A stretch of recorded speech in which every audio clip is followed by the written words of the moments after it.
Hello বন্ধুরা, আজকে আমরা কথা বলবো একটি জনপ্রিয় নাটক বিশুর সাড়ে চার বউ নিয়ে। নাটকটির নাম শুনেই বুঝতে পাচ্ছেন এটি একটি সোশ্যাল কমেডি ড্রামা। গল্পের মূল চরিত্র বিশু মোড়ল, একজন বয়স্ক ব্যক্তি যার নেশা এবং পেশা যেন বিয়ে করা। বাড়িতে আগে থেকেই তিনটে বউ থাকা সত্ত্বেও তার লালসা যেন থামে না। সে ক্ষমতার দাপটে এবং টাকার গরমে একের পর এক অল্প বয়সী মেয়েদের জীবন নষ্ট করে চলেছে। কিন্তু কথায় আছে না, পাপের ঘোড়া একদিন পূর্ণ হয়। বিশুর সাথেও ঠিক তেমনটাই ঘটেছে। নাটকের শুরুতে আমরা দেখি বিশু তিন বউয়ের মধ্যে ঝগড়া আর অশান্তি, কিন্তু বিশু তাতে ভ্রূক্ষেপহীন। সে শাহিনকে নিয়ে গ্রামে ঘুরে বেড়ায় নতুন শিকারের খোঁজে। এবার তার নজর পড়ে গ্রামের এক গরিব চাষি মোহাম্মদের মেয়ের উপর। বিশু তার জমির ঋণের সুযোগ নিয়ে অনেকটা জোর করে মেয়েটিকে বিয়ে করে বাড়ি নিয়ে আসে।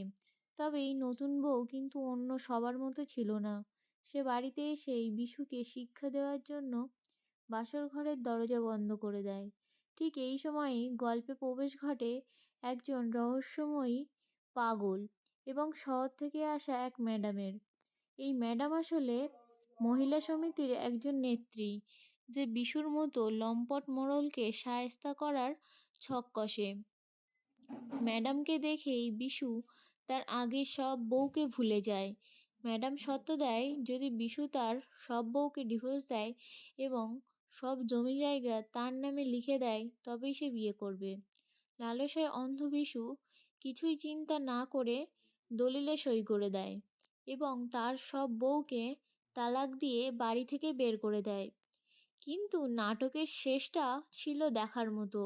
রেজিস্ট্রি অফিসে গিয়ে বিশু জানতে পারে, যাকে সে এতদিন সুন্দরী ম্যাডাম ভেবে বিয়ে করতে এসেছিল, সে আসলে তাকে পথে বসানোর ফাঁদ পেতেছিল।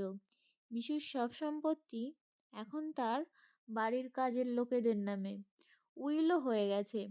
আর সেই রহস্যময় পাগলটি ছিল বিশুর আগের করা এক অপকর্মের শিকার। সর্বশেষে আমরা দেখি যে দাপুটে বিশু মোড়ল টাকার গরমে অল্প বয়সী মেয়েদের জীবন নিয়ে খেলতো, সে আজ রাস্তার ভিখারি। নাটকের মেসেজটি খুব পরিষ্কার। বহুবিবাহ এবং ক্ষমতার অপব্যবহার কখনো ভালো ফল আনে না। অভিনয় এবং গল্পের বুনট গ্রামীণ প্রেক্ষাপটে বেশ উপভোগ্য ছিল। বিশেষ করে বিশুর চরিত্রটি পতন দর্শকদের মনে প্রশান্তি দেয়। যারা সামাজিক বার্তা মেশানো কমেডি নাটক পছন্দ করেন তারা এটি একবার দেখে নিতে পারেন। এই নাটকটি হয়েছে খুবই সুন্দর এবং পার্ট 2 আসতে চলেছে খুবই শীঘ্রই। নাটকটিতে দর্শকেরা অনেক অনেক ভালোবাসা দিয়েছে।